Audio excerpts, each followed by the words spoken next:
Go ahead and get started. My name is Eric Chafee. As many of you know, I am the director of the Compliance, Governance, and Risk Management Institute, which is sponsoring this lecture. Thanks to all of you for attending. I have the pleasure of introducing my friend and colleague, Veronica Root Martinez. In terms of who Veronica Root Martinez is, she is a nationally recognized expert in professional and organizational ethics, corporate misconduct, and compliance. She's the leading academic authority on the use of monitors and monitorships. Her interdisciplinary research shapes best practices in ethics, compliance, and governance across public and private sector organizations. In particular, she focuses on equipping organizations to foster ethical cultures, adherence to legal and regulatory mandates, and creating inclusive workplace environments. So she really is a thought leader in the field of compliance. At Duke University, she holds the Simpson Thacher Bartlett Distinguished Professorship of Law and a courtesy appointment at the Business School. Her teaching portfolio includes courses on contracts, ethics, and professional responsibility, securities litigation, enforcement, and compliance. Her work has been published in a number of leading legal journals, including the Harvard Law Review and Columbia Law Review. I've heard of at least one of those. Her book, Building an Effective Ethics and Compliance Program, is forthcoming from Edgar Elgar, and she's co-author of the 5th edition of the casebook on securities litigation, enforcement, and compliance, and a forthcoming 6th edition of Professional Responsibility, a Contemporary Approach. As she told me, she only speaks 3 times a term, so we are extraordinarily lucky to have her. She's somebody whose scholarship I always look forward to. Please join me in welcoming her. Thank you all so much for having me here today, and many thanks to Eric, who is one of the leaders in the business law community for law professors. He runs many conferences and does many things to allow all the trains to always be running on time and to make sure we have a good sense of community across school. So I really appreciate having the opportunity to be here with you. So today my talk is entitled From Reaction to Resilience, a New Vision for Corporate Ethics and Compliance. And so our agenda for today is going to start off by discussing why compliance matters, defining what I mean by compliance when I'm referring to the term, and then I'm going to talk a little bit about enforcement-driven compliance, which is, I think, what we have seen at many organizations develop over the last 20 years. I do think we're at a pivot point, though, where companies are being more concerned about assessment and testing effectiveness of compliance programs, and I think that gives us an opportunity to create more resilient compliance programs. And then at the end, hopefully we'll have some time for questions if you have some at the end of the talk. So why compliance matters? So I think that sometimes maybe when people think of the word compliance, they think of things like bureaucracy, checklists, oh my gosh, what do I have to do now? Maybe not the most positive of emotions, but the reality is that having ethical and compliant organizations matters to all of us each and every day. So if somebody decides to change the number on a part without properly logging it, you can end up with the GM ignition switch scandal. Or if somebody decides that they're feeling so much pressure from their organization to meet certain targets and quotas, they might open accounts for you at a bank that aren't really yours. Or even if you think about the concept of privacy, maybe you think that your social media company is going to keep your information stored in one way, and it turns out they aren't adhering to those policies that they've told you, and they're giving it to third-party applications. And that could have its own set of ramifications. And so it's not just, so compliance does have an element that is really technical, and technical compliance can matter quite a bit. But at the end of the day, compliance is something compliance failures can harm people, communities, and our trust in institutions. And so trying to make sure that organizations have effective compliance programs is quite important. So when we talk about compliance, we are really talking about how organizations translate their obligations to the law, to people, and to society, into daily decisions. And so while sometimes it might feel bureaucratic, there's almost always a strong underlying reason for whatever the requirement is. So when I think about compliance, I typically define compliance as compliance with legal and regulatory mandates. I don't think any lawyers would argue with me there. Industry standards, again, I don't think I'll have many arguments there. And then internal norms and expectations. And the reason I include all three, one, you see the legal and regulatory requirements and industry standards in the organizational sentencing guidelines. The guidelines actually say industry practice, but that's in the guidelines, and you are going to be assessed on whether a company will be assessed on whether or not they're in compliance based on those two things. I also include internal norms and expectations because a failure to comply with your own policies can create its own sort of legal liability. So if you were to go back to the 2008 financial crisis, there was a big consent order involving the Federal Reserve and the OCC against banks who had improperly foreclosed upon homeowners. The improper foreclosures were not because they violated positive law, it was because they violated their internal policies on how they were supposed to conduct the foreclosures. And that resulted in this really large, widespread settlement. And so those three things are what I'm thinking about when I'm talking about compliance. And you want to make sure that these are not just things that are written down on paper, that you have meaningful apparatus around each of these three. I think of compliance as a process, and I think of it as having 4 stages. And I have it in a circle because I think each stage feeds into the next. So the first stage is prevention. And so you need to have things in place so that it is unlikely for you to violate legal and regulatory norms, industry practice, your own internal standards. Prevention is right there in the organizational sentencing guidelines, as is detection. So almost every compliance program you see will say something about prevent and detect, and that's because they're lifting language from the organizational sentencing guidelines. So detection is, something went wrong. What do we have in place to alert us when something goes wrong? And then I always like to unpack investigation. Sometimes people fold detection and investigation into one element. I think it's really important to keep those analytically distinct. When we look at a lot of the corporate scandals over the last 10 years, the problem was formally detected, but then not investigated. So if we look at, if you take the Wells Fargo scandal, the fraudulent accounts made it all the way up to the board. They detected it. That's in the 2016 internal investigation report that went to the board of directors. It was formally detected. The board then said, it's such a low rate, it's fine. So they detected it, determined it wasn't a red flag, didn't investigate further. And so there's more than one of these scenarios where there's been formal detection, but the failure to investigate is actually allows the problem to fester and get bigger. And so investigation is really quite important within your compliance process. And then if the end of your investigation determines that there was a problem, and there might not be, then you need to remediate. And we can think about remediation in 2 ways. You could think about what I would call remediation light. So, we improperly foreclosed upon a homeowner, we're going to give them $1,000. Or we can think about remediation more expansively. And I think when you think about it more expansively, you understand that it feeds right into your prevention, and you say, okay, we improperly foreclosed on this homeowner.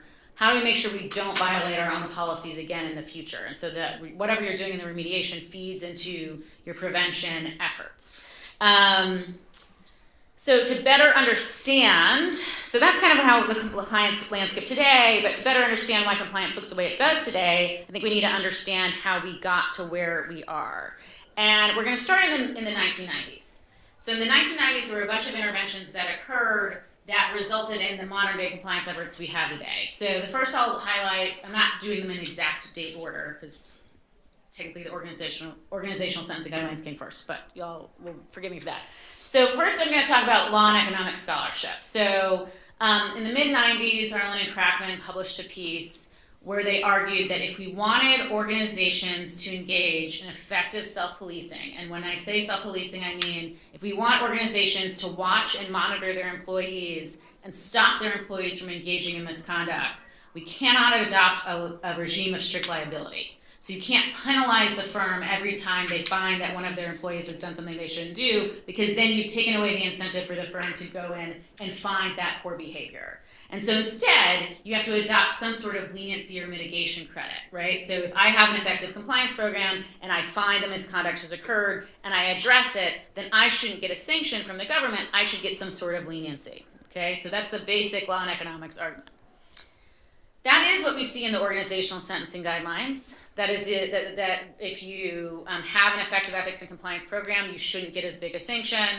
And that is pretty consistent. So the organizational sentencing guidelines are from 1991.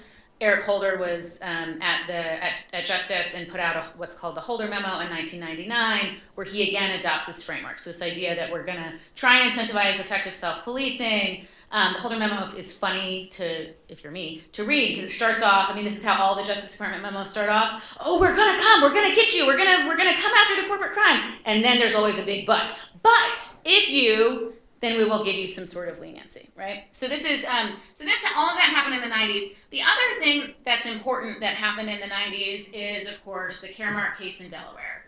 And Caremark says that companies need to have information systems in place, that the boards need to have information in place so that to show that they have compliance. I'm being very careful with my language there. I think the actual language of Caremark does not promote an effective compliance program necessarily. It would allow for you to have a compliance program on paper.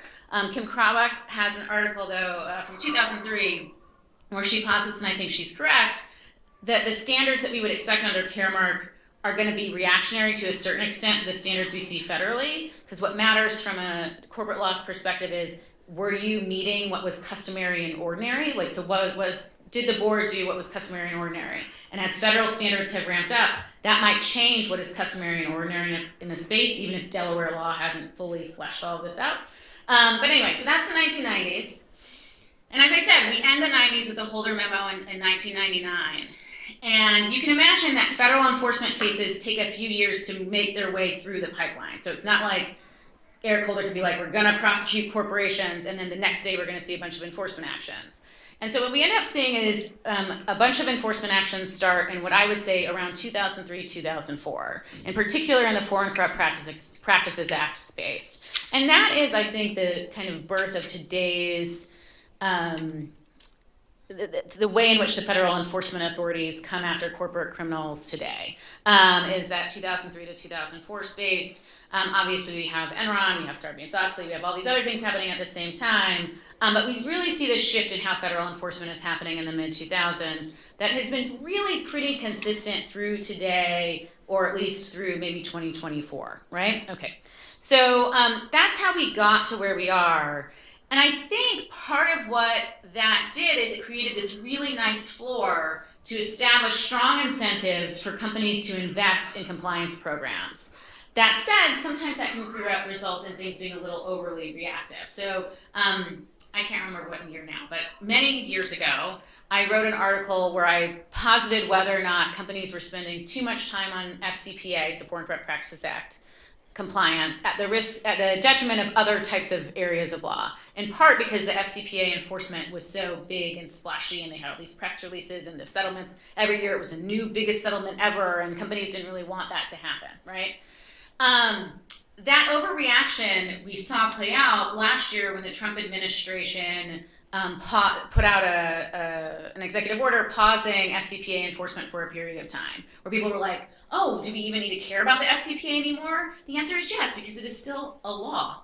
And there is a statute of limitations associated with that law that is longer than the Trump administration. Now, as it turns out, they unpaused it. There's been an FCPA action, although enforcement is obviously quite down federally in that space. There are other spaces where it's up.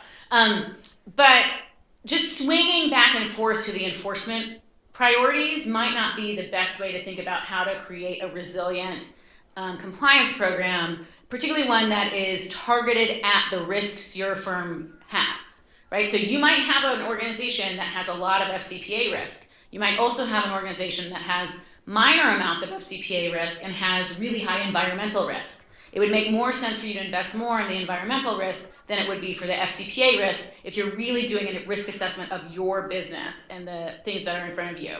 So one thing I worry about enforcement-driven compliance is it overly reactive to enforcement priorities that shift every time there's a change in administration. And that just is the case. And those enforcement priorities are often not firm-specific. And they also might favor certain types of metrics, right? So one of the things that I think had been true from 2003 for a really long time is that when people were saying, oh, I have a compliance program, they were doing a lot of testing of inputs. So I've done 100 trainings, and I've done this many assessments, or I've done this many whatevers. But that doesn't tell me whether or not the training is effective, right? Like, that doesn't tell me anything about the output on the other end. There is now more of a push from scholars and from the Department of Justice to care more about the outputs. But if you're only caring about inputs and you walk into justice, you've had a violation, you want to get leniency, and you can say, no, we had an effective compliance program. Look, we had all this training and all these other things. And so I think an enforcement regulator-driven model kind of reemphasizes inputs as opposed to outputs. And then the other thing that's true of an enforcement-driven model is that we know that some level of non-compliance is going to happen, and that's just baked in. Right? But the reality that an enforcement authority is okay with certain amounts of non-compliance because of the law and economics model I just described earlier doesn't mean that that has to be the posture of the firm, right? So the firm can say, I want to try and have no violations of fraudulent accounts open because I'm a bank and I don't want to engage in fraud, right? I could say, I want it to be zero. Right? And that could be, now that might be aspirational, but I can have that aspiration as opposed to thinking, oh, well, it was a really low rate, then that's fine. It might not actually be fine, right? So it's a matter of frame of reference. So I think enforcement-driven compliance was absolutely necessary. We would not have the sophistication of compliance programs we have today without it. But it's not sufficient to ensure long-term, sustainable, and resilient compliance programs for tomorrow. And so I think we're at a pivot point right now where we can try and do more in the compliance space. So, and for the purpose of this talk, I'm calling it Building a Resilient Corporate Ethics and Compliance Program. And so I have, I think, 6 things to think through on how we could do that.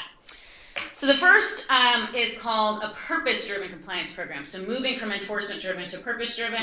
So a purpose-driven program is oriented around the firm's business purpose. So like, what sort of business am I in? So if I'm a university, so if I'm this university, like, what is my business purpose? It's probably something about teaching, students, academic research excellence. Like, so things like that are probably my business purpose. And things that might threaten that should probably be my biggest priorities, right? So things like research integrity, Title IX. So when I'm thinking about the things that could be a threat to my business purpose, that would be kind of how I would center how I'm thinking about my compliance program. And then we think about the risks inherent in achieving that purpose. And then the firm's own ethical commitments, right? So like, what are the values and standards I expect for this organization? And those might not be the same for all organizations, and that's okay. But you'd want to know what those 3 things are when creating your compliance program. And under this model, it's not that the enforcement-driven stuff would go away. It's just that it would serve as the floor. And you would have some sort of other kind of ceiling in mind, right? So you'd still comply with all the enforcement-driven requirements, but then you'd be thinking above that. So the core elements of a purpose-driven compliance program would be a risk assessment grounded in how the firm actually operates, proactive rather than reactive design. So thinking about, like, what do I think my risks are going to be in 3, 5, and 10 years? And then integration of ethics into the compliance infrastructure. So one of the things that I think sometimes when I start talking about ethics in relation to a compliance program, someone might say to me, isn't that for the business school people? And I think that because you have to do all the things at the same time, you can't just say, oh, but that's not for the lawyers. So integration of ethics into the compliance infrastructure, and then attention to organizational behavior, so not just formal structure. And so that would require doing things like climate surveys, cultural surveys, or ethical audits, which are all basically a different way of thinking about the same idea. So that's one, is thinking about a purpose-driven compliance program. But the reality is that a purpose-driven compliance program isn't going to sustain itself. It has to be supported structurally, culturally, and institutionally. And so that's what the balance of the talk will discuss, is how that can be done. So I think first we have to think about board-level risk evaluation. Okay, so I said that I felt like Caremark created an incentive to create paper compliance programs, but we've had some new cases in Delaware law. So we've had Marchand, we've had Boeing, and where the court has told us that the board must make sure it's paying attention to mission critical risks. So for Marchand, do you have appropriate food safety programs in place. You're making ice cream. Food safety is mission critical to your business, and so thinking about how that would work, and then understanding how the board needs to understand how compliance information is flowing upward to the board, making sure they have an appropriate system in place, and then making sure that the oversight is not episodic, that it is continuous. The reality is that the size of public companies has increased dramatically over the last, I think, 30 years.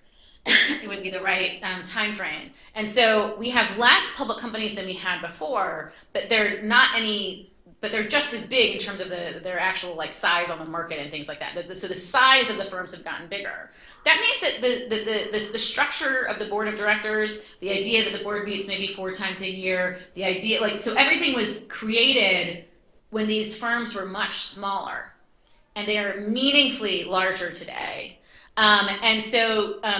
But we haven't necessarily changed how the board engages in its oversight role, right? So the board has to really think about what these risks are going to look like. The board is supposed to, while management runs the day-to-day and management's engaged in oversight, the board is supposed to help set the risk tolerance of the firm. And so having a good understanding of what the risks are and what they're supposed to do going forward is really important. And one of the things that I've been thinking a lot about, I was chatting with Eric about this before the talk, is about board education, right? So how do I engage in appropriate oversight responsibilities if I am not sufficiently educated? So when you think about the audit committee at the board level, the audit committee, way back in the day, was primarily concerned just with the finances. And so who do you want to be on the audit committee? You want people who used to be CEOs, CFOs, people who are used to looking at spreadsheets and used to looking at financial data. The ALI is working on its corporate governance restatement. It's in draft form, and one of the things that it says in the draft form is that the audit committee is in charge of both the financial responsibilities of the firm, but also oversight over compliance. And that's not how it's always structured in an organization, but it is often with the audit committee. It's not clear to me that we've done a wholesale shift in thinking about who needs to be on the audit committee now that it's responsible for both financials and compliance risk, right? And if you are so focused on financials in this, once a quarter meeting and not focused enough on compliance, or if you don't have somebody on your board who has sufficient, and particularly on the committee that's in charge of compliance, who has sufficient expertise in compliance, are you really engaged in appropriate oversight? And let's say that I am a former CFO and I have everything I need to know what to do to be on the audit committee and pay attention to financials. What sort of education and training might I need to be able to additionally engage in oversight over the compliance realities, right? So one of the ways that I get education as a board member might be from management. So management might give me the education I need to understand what's going on at the firm, but I also might use a range of external consultants. And so it's important for the board to think about, do I have enough education to be able to properly engage in my oversight responsibilities so that I can properly engage and interact with management when we're setting the risk tolerance of the firm? Okay, so that's one thing, is the board level risk evaluation and engagement about education and oversight. The next thing that I think is really important that we tend not to pay attention to as much as legal scholars is the mood in the middle. So corporate law really cares about officers and directors. We really care about officers and directors and whether or not the incentives are aligned, and so, are they going to be too short-termist, or how do we get them to have a long-term view? Spend a lot of time in scholarship about that. But let's go back to the point about how big organizations are today and how that is fundamentally different than it was 30 years ago. The top of the organization for a lot of folks is not the CEO, it is not the officers and directors, it's somebody in middle management, right? So somebody in middle management might be in charge of 2,000 people. The top is not the CEO for that individual employee. And we, as corporate law scholars, spend so much time talking about officers and directors and not nearly enough time thinking about what's going on in the middle management. And when you think about where fraud happens, fraud often happens at the middle management level. So you might have a strong tone at the top where you've said, we want to be ethical, we want to do this, we want to do something else. And then you end up having, for whatever reason, it perverted at the middle management level, and then the message gets changed as you go down. And so we really need to think about how middle management translates strategy into action, how middle management can control information flows, how middle management shapes or stops speak-up culture, because you can have micro-cultures within an organization. You might have a really strong speak-up program in 95% of your organization, but that 5% could be a lot of risk for you, right? Compliance failures often originate or are normalized at the middle management level, and I have a paper with a bunch of studies that you like, right? Like, so at the end of the slide deck, but I have a paper with a bunch of studies, and it's not published yet, but I can give it to you if you'd like it, the paper. But there's a lot that gets normalized at the middle management level.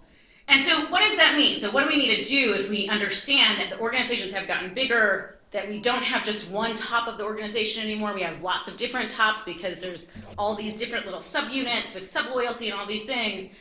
Middle management needs resources. They need autonomy with accountability. And they need to we need to figure out ways to incentivize middle management just like we would at the top. So we don't want officers and directors to have too short-term a view. We want to make sure we've created incentives so they have a long-term view for the firm. We need to do that at the middle management ranks as well. So really assessing mood in the middle appears to be really important for organizations today. Another thing is leveraging networks and collaboration. Kevin Davis at NYU and I just finished up a project where we've been interviewing folks in the compliance industry to see what the barriers or incentives are to collaboration within this space. And one of the things that we took away from those interviews is that basically everyone said that having opportunities to collaborate with others has been really important for them over the course of their career in compliance. So if you think about it, when I was in law school, there were no classes in compliance. I don't think I'd heard the word compliance. I stumbled into it because my practice when I was in private practice was a combination of regulatory and white collar work. And so you can imagine that as the compliance industry has been growing since 2003, 2004, people are trying to figure out, how do I stand this up, right? And so collaboration has been really important for those industries. But you can also imagine that sometimes we have emerging industries where we're trying to figure out what should the standards be. So obviously today that would probably be some of the emerging technologies and thinking about, okay, we have these new tools, what do we want the rules to be? And the folks who have to give us probably the first bite of the apple of what the rules should be are through folks in industry, which means that they have to talk and figure out what should the standards be, and then there ends up being some sort of collaborative opportunity with those who are working in regulatory, in the government in some way. But so thinking through how should industry collaboration factor in, so whether that's sharing best practices, identifying emerging risks earlier, or working together to raise standards collectively. One of the things that Kevin and I accidentally noticed was that it seemed as if when we spoke to folks in the United States and when we spoke to folks who were not from the United States, that they had slightly different frames of reference on what the organization's role in civil society was and what their role and responsibilities were to others. That I think also matters in this space as well, particularly as we have so many multinational firms who are doing business not just domestically, but also abroad. So leveraging networks and thinking about collaboration can be quite important in this space. And so now let's feed into the emerging technologies, which I think every other probably talk you go to these days is talking about emerging technologies. But so in September of 2024, I think, the Department of Justice put out the Department of Justice has something called the Evaluation of Corporate Compliance programs, and it is a document for prosecutors to use when they're evaluating whether or not a firm has appropriate ethics and compliance programs, okay? Like, is the program effective? But the thing is, everybody can pull it up off the web. So even though it's supposed to be for the prosecutors, this has become, I think in practice, important guidance for folks in industry. And when they put out a new one, there are reactions. So in the most recent iteration of this, they discussed the importance of using data analytics and emerging technologies in determining the effectiveness of your compliance program. Now, if you were watching this space, you knew that this was coming. And like I said, there have been scholars who've been saying for a while now, like, it's not enough to just have the program, like, how do you know whether or not it's effective? Like, what are you doing on the other side to think about this? So DOJ and regulators increasingly expect analytics to tell us something about how the program is working. Now, the promise of in creating this sort of incentive is obviously these technologies, there's an ability to scale. They might be particularly good when you're thinking about things like detection, like we're thinking like anti-money laundering. Maybe the algorithm is going to be better at detecting AML than we are, instead of just having like a blunt over $10,000 rule. They might be more efficient. It might save us money. The perils, though, are we might be worried that relying on technology, over-reliance on technology when it comes to compliance programs, might crowd out human judgment. Right? And so it's really important that even as the compliance industry is being pushed, and they are being pushed to adopt these new technologies, that they not adopt them in a way that is going to crowd out the human judgment that is necessary to really determine is this really something that's a risk? Is this really problematic? This might look like an orange flag, but man, there's a lot of smoke here. Maybe we should do some more investigating. And so it's really important that we maintain autonomy and decision-making in this space. Jiyoung Min and I have a paper that we're finishing up on this topic.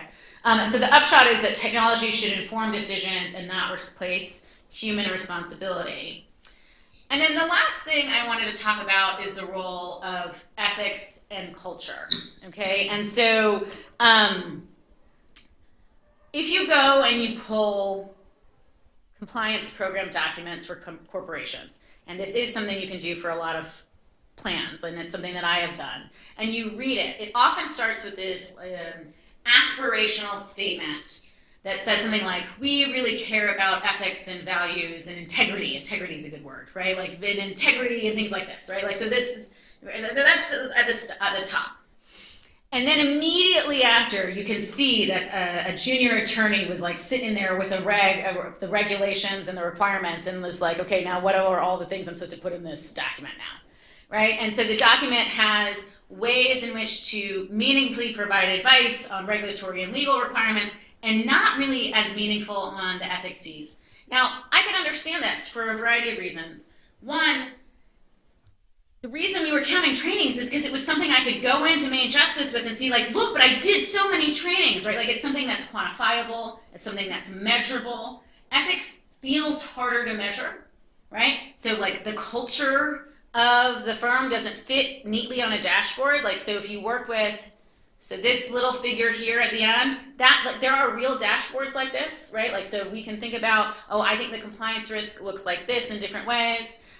You can imagine that a lot of folks' compliance risk, like if we go to the university setting, the risk profile has changed dramatically. Like those heat maps have changed dramatically in the last year and a half, right? And so, so all of that is stuff that you can put down on paper.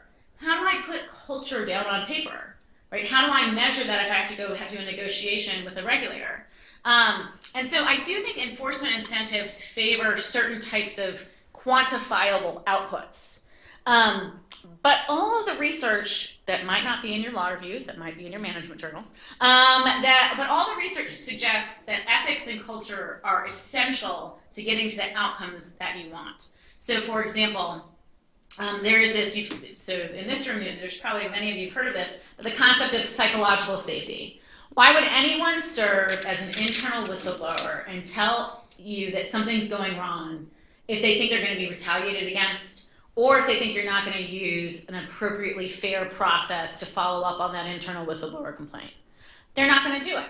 And so Amy Edmonston, I think, is probably the most famous scholar with regard to the concept of psychological safety. But you don't get psychological safety from checklists. You get psychological safety from culture and ethics, right? And so people believing that when they complain, they're not going to be retaliated against, they're not going to be punished, that sort of behavior is going to be valued and rewarded, right? So that you're not getting in the same, you're not going to get that sort of stuff from our, I don't know, whatever pretty regulations that we can go through.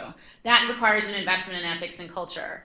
You also have to think about things like procedural justice. So that's we take this from some of Tom Tyler's work, but the idea that I will consider a system to be fair if I believe that you're actually going to treat me fairly, and if I think that you're not going to, I'm not going to participate in it, right? And so a lot of people think about Tom Tyler in regards to the criminal justice system. That is appropriate because that's where a lot of his research originated.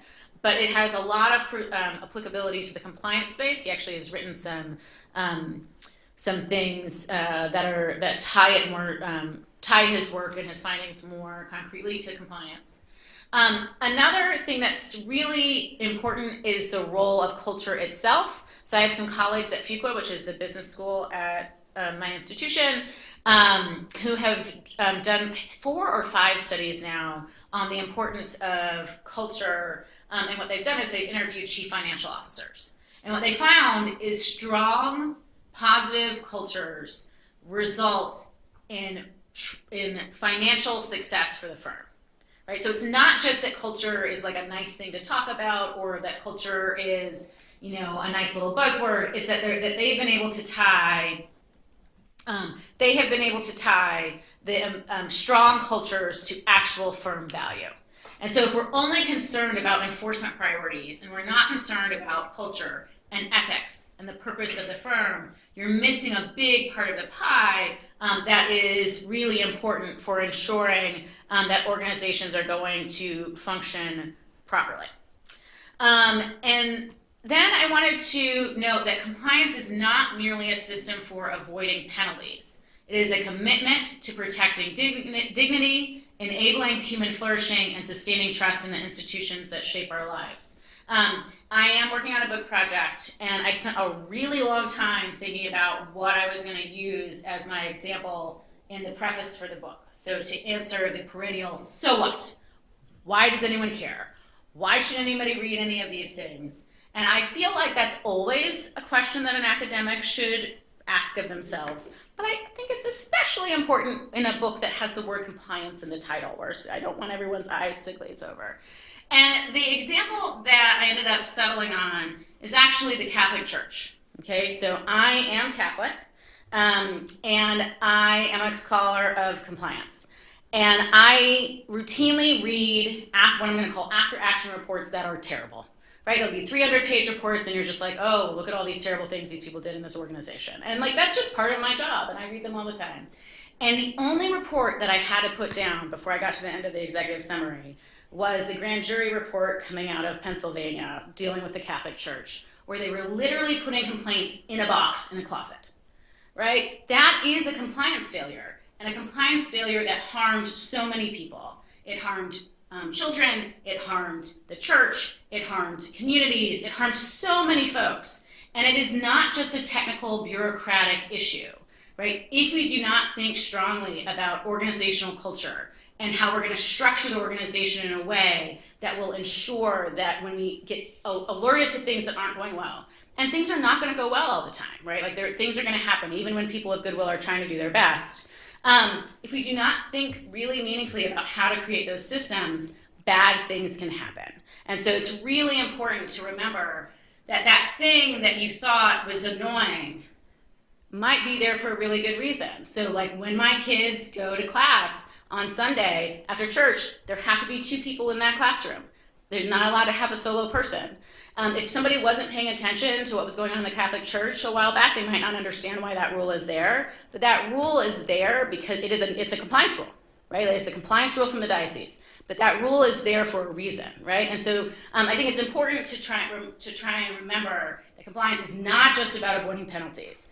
It is a commitment to protecting people's dignity and enabling human flourishing and sustaining trust in all of our institutions, whether that be our churches or our universities or our public firms, right? Our public firms. So thank you so much, and I look forward to your questions.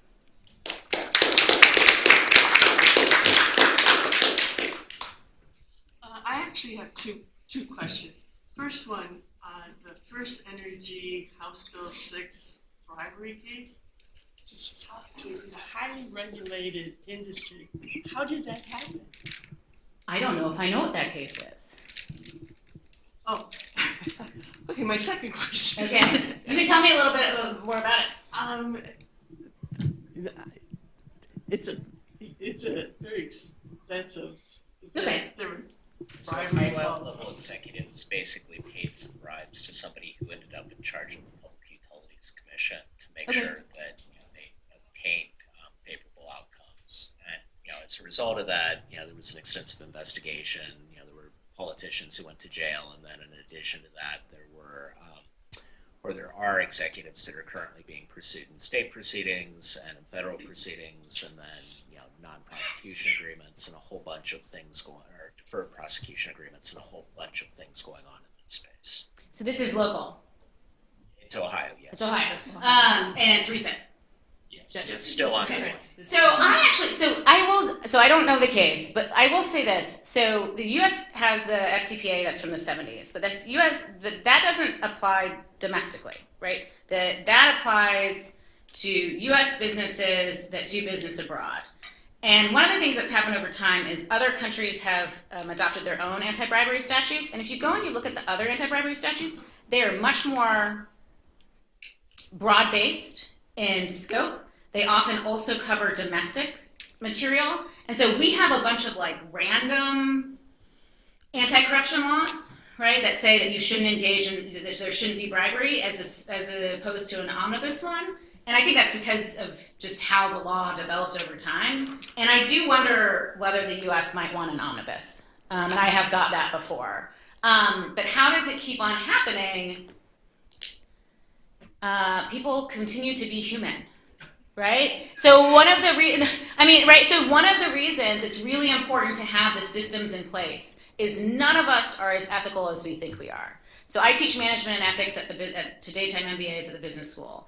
And my pedagogical goal for that class is for them to walk out and understand that any one of the case studies that we go through during the course of that class, that we could have been that person, right? That we could have, if given the right pressure, opportunity, rationalization, we can open up fraudulent accounts.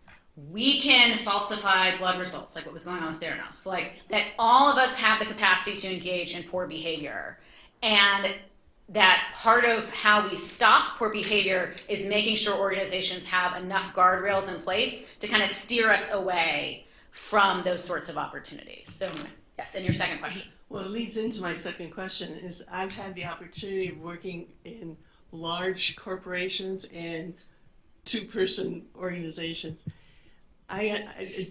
What you presented checks the boxes of large organizations, but in the Cleveland area, we have moved away from the national and international company to the medium and small companies. I would think it's difficult, if not impossible, in your medium and small companies to check those boxes off. So you are correct. So there is a different expectation for small in many industries. In many industries, there's a different expectation for small and medium-sized enterprises and large organizations. And so what you might see, so the securities industry is a good example. So if I'm a really big brokerage firm, I'm going to have in-house compliance staff. I'm going to have a lot of professional folks who are making sure we're not violating either FINRA's rules or the SEC's rules. But if I'm a small brokerage, I might be outsourcing my CCO, right? There are whole little firms that are set up where I could go work there and I could be the CCO for maybe 10 different little brokerages, right? And so, and there are even, you might outsource your general counsel, right? There are folks who have private practices who are really just serving as general counsel for 10 different firms. That is a reality of size and scale and scope and money, right? And resources. You do lose something, I think, in the day-to-day expertise of the firm, but I do think it is appropriate that we have different expectations for small and medium-sized enterprises in a lot of areas, but that we should have awareness of how that different standard might result on the ground, right? In terms of effectiveness, right? I'm being careful because some industries don't care how big you are, so it depends on the regulatory apparatus, but for a lot of them, whether or not you're an SME or you're a big guy, does matter on how you do this. So you're right, most of what I said today is most applicable to a large, complex organization. So I want to talk about an ampersand in your presentation, which may seem small, but I think is significant. It seems like, at least based on your definition of compliance, it very much was focused on something that was internal to the firm, compliance with regulation, compliance with the law. And there's an ampersand, and then ethics. As your presentation progressed, you moved towards something where essentially there no longer was an ampersand, but it was integrated into the definition you were using for compliance. Can you talk about how that matters, why that matters? Is it one of those things where basically cabining compliance and ethics is a bad thing, or is it one of those things where it's just a thing and we just have to not forget the fact that ethics is out there? So I think you get different answers depending on who you spoke to. So I have a former colleague who is a big behavioral ethicist and so is a management scholar. And I've heard her say before that she thinks that it was bad for organizations when the compliance department became, so I'm going to use the words professionalized. That actually, so one of the strands in the behavioral ethics literature says that how you frame a question really matters because it changes the answer. So I could frame a question for you as a legal question, and you're going to give me a legal answer. I could frame it as a business question, you're going to give me a business answer. Or I could frame it as an ethics question, you're going to give me an ethics answer, right? And that framing really matters, right? And I think that she thinks that the rise of the compliance industry has made people really double down on the business and the legal and not as much on the ethics. And when we think about the folks who are doing the advising, I think I skipped past this when I was talking. When we think about, I might have taken it out of the deck. So when we think about the enforcement-driven model of compliance, part of how we ended up with the enforcement-driven model came from the people who were able to monetize compliance. So for example, like when I went to my law firm, we did not have a compliance practice group, right? If you go and do a Google search for compliance practice groups now, you will find many. Because now the white collar bar created a market for some of this, right? Like they found, oh, I can now sell this service. And that selling of the service also then made organizations think, like made the public firms think, oh, I'm supposed to pay attention to this because my law firms are so concerned with this. Well, one of the downsides to having law firms or lawyers, frankly, running the show is we don't really train people in law school about things like behavioral ethics, organizational psychology. That's not typically on the educational role. I mean, we don't even, before Deborah Rode passed away, she was lamenting the fact that we don't train leadership, that we aren't spending enough time just training, like just broad-based leadership classes in law schools when so many of our graduates go on to take on really significant leadership roles, right? So I think it is essential to keep ethics with the compliance. I think not everyone agrees with me there. And I do think it depends on what sort of kind of like analytical frame you're coming from. But I think that the literature in the business school space tells us that culture and ethics matter a lot. And if we aren't paying sufficient attention to that stuff as lawyers, we are doing our clients a disservice. But then it's like, well, where are we going to learn it, right? So there is like the different educational models create some barriers, I think.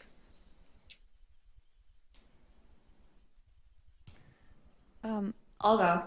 I was just kind of wondering if you picture the map and structure of compliance departments looking different.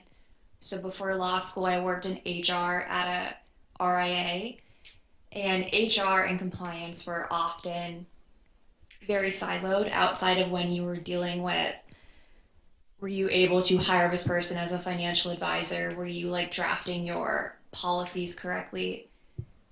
Do you picture that looking different as there is this emphasis, as you say, on culture, on enabling human flourishing?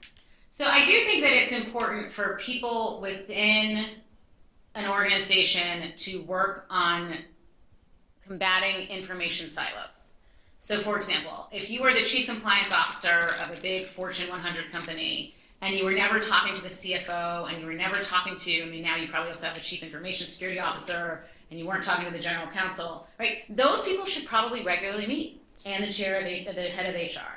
And when you have a lot of information silos, big risks can be missed. So one of the worst reports I've read was actually the University of Michigan had an investigation into their provost. That report is not good.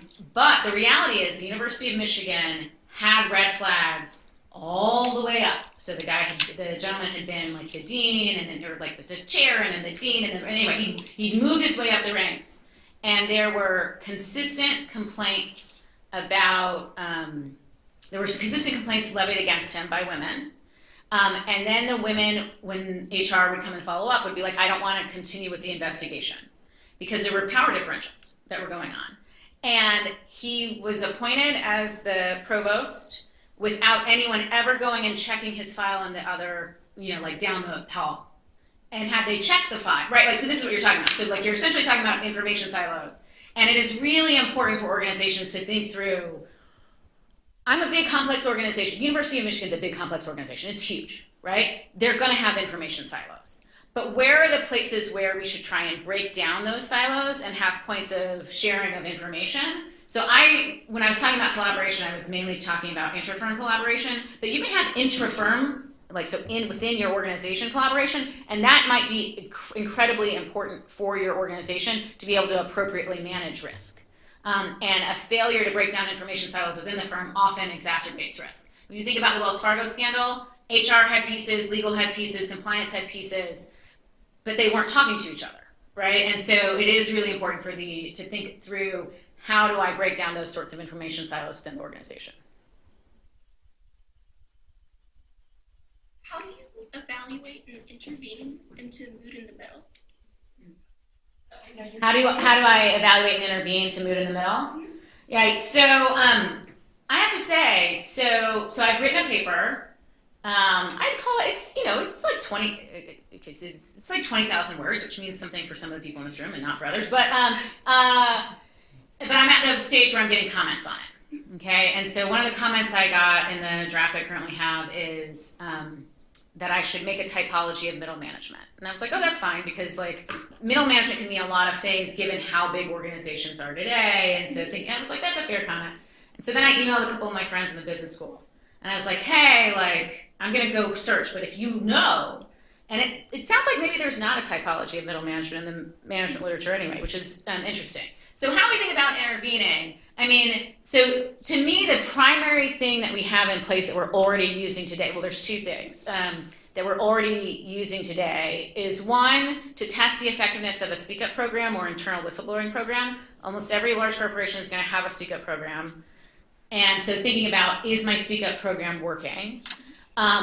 You wouldn't be able to only do that to test that at a quantitative level. You'd have to go do some interviewing of employees, right? And then another way in which you would, I think, test the mood in the middle that I do think a lot of organizations do already is think about doing some sort of climate survey. So they don't always call it that, but so getting some sort of information from your organization about how, and the goal of the climate surveys is often to test things like psychological safety within the organization. So I hosted a little compliance program last week, and it was Chatham House rules, so I can't attribute anything that was said to anyone. But one of the individuals who'd been a chief compliance officer was able to use analytics to get good information about the mood in the middle of their organization, in part by using an HR survey and then layering that on to an internal whistleblower program and seeing where he had hotspots, right? And so he could tell where there might be by layering the two pieces of data together, he could figure out, where do I need to go do some in-person interviews? Mm-hmm. I'm not going to tell you all organizations have that capability now, right? But climate surveys people know how to do climate surveys. You can retain somebody who knows how to do a climate survey. And assessing the effectiveness of your Speak Up program, you can retain somebody who can help you do that. And that, I think, those are the two tools we have in place now that would be, I think, good to operationalize in thinking about the mood in the middle. So let me ask you this. You mentioned the notion of imperfect compliance, which, in terms of thinking about that and risk management, you can make decisions based on that, being, how much do I want to comply, to what extent. It seems like there would be a companion notion of imperfect ethics. And in fact, despite the fact that it is grammatically odd, there would be it would be especially imperfect or extra imperfect. The reason being that not all people adhere to the same system of ethics. Maybe if you worked at an institution, like you previously worked at Notre Dame, there would be some internal standards, some internal shared things. But if you worked at a larger institute or another institution, a Michigan, a Duke, wherever it might be, things would be even more fractured.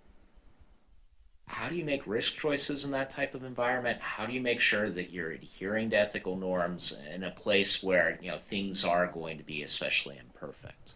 So this is the classic question somebody says everyone says when you start talking about ethics. Well, what if my ethics are different than your ethics, and what if my values are different than your values? And that is a good question, right? Because I might think it's really wrong to do X, and someone else of goodwill might think it's perfectly fine.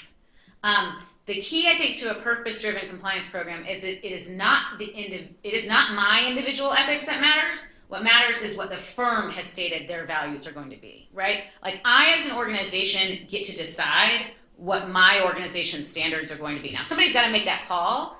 I assume that would be management with some consultation with the board. But somebody's got to make a call about what the firm's ethical commitments are, and that is what you're attempting to achieve. Right? And I think so one thing that I've gotten in response to this project, the Purpose-Driven Compliance Project, are questions about, well, how is this different than a values-based compliance program?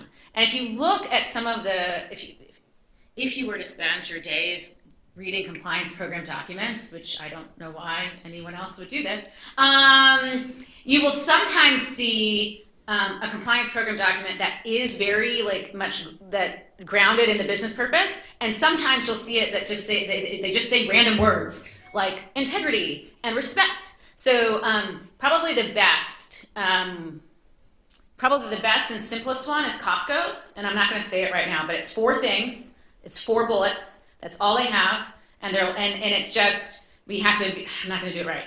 We have to be good to our customers, good to our employees, obey the law, and then there's something else. I can't remember. It's something, but it is not super. It's not complicated, but it is very much. You can understand, they're thinking about all the most important stakeholders are within those 4 bullets. Wells Fargo's new program under the new CEO, its new compliance program, it has it's got more of a graphic to it, but. One of the questions, this is not the question, but one of the questions is,